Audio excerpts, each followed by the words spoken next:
안녕하세요, 케빈입니다. 오늘은 인슐린에 대해서 알아보겠습니다. 다이어트를 시작하시는 분들이나 현재 하고 계시는 분들은 인슐린에 대해서 반드시 알아야 합니다. 알고 하는 것과 모르고 하는 것은 목표 체중을 도달하는 데 있어서 많은 차이가 있습니다. 자, 그럼 시작해볼까요? Let's diet!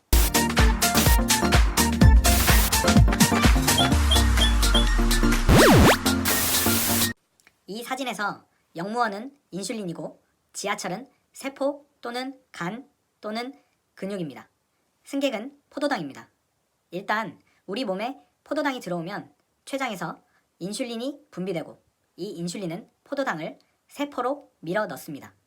세포는 들어온 포도당을 에너지로 소모하게 됩니다. 그 밖에도 포도당 덩어리인 글리코겐의 형태로 간이나 근육이 포도당을 저장하여 필요할 때마다 꺼내어 사용하게 됩니다. 우리가 식사하고 4시간에서 6시간 정도 지나면 혈중 인슐린 농도는 내려가는데 할 일을 다 마치고 퇴장하는 것입니다. 여기서 할 일은 방금 말씀드린 혈액의 포도당을 세포 안으로 밀어 넣거나 글리코겐의 형태로 저장하는 것인데요. 결과적으로 혈중 포도당이 떨어져 우리 몸은 다시 포도당이 필요하다고 생각하게 되고 공복감을 느껴 음식을 섭취하게 되는 것이죠.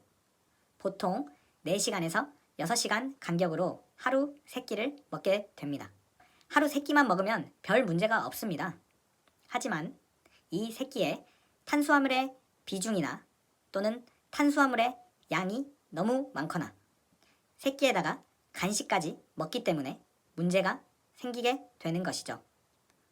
이것은 바로 인슐린 저항성을 유발할 가능성이 있습니다. 그럼 인슐린 저항성은 무슨 말인지? 인슐린은 포도당을 저장한다고 했으면서 지방의 저장과는 무슨 관계가 있는지 한번 말씀드려 보겠습니다. 인슐린이 세포 각각에 붙어있는 인슐린 수용체에 부착되면 신호 전달 체계를 통해서 세포 안으로 포도당이 들어오게 됩니다. 이 일련의 과정에서 문제가 생기고 포도당이 세포 안으로 적절히 들어가지 못하는 상황을 인슐린 저항성이 생긴 상황이라고 합니다. 즉, 지하철 문이 고장나 열리지 않게 되거나 승객들이 지하철이 수용 가능한 수보다 월등히 많이 들어오게 되면 역무원들은 혼자서는 버거워 다른 역무원들에게 지원 요청을 하는 것이죠. 근데 이마저도 역무원들이 제대로 된 역할을 하지 못하게 됩니다.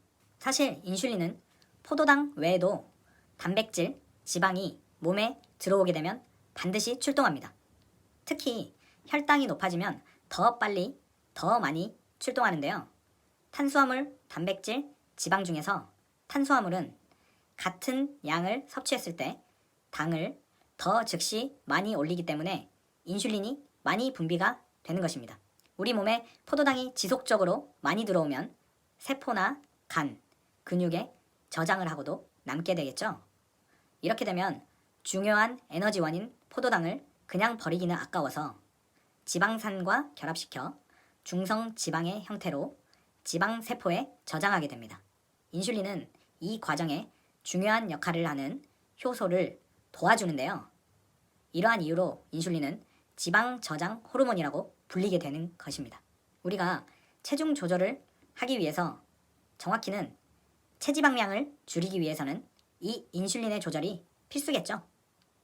답은 간단합니다. 케토 다이어트와 같은 저탄수화물 식이를 하거나 간헐적 단식처럼 공복 시간을 늘리는 것이죠. 공복 시간을 늘리라는 말은 무엇이냐?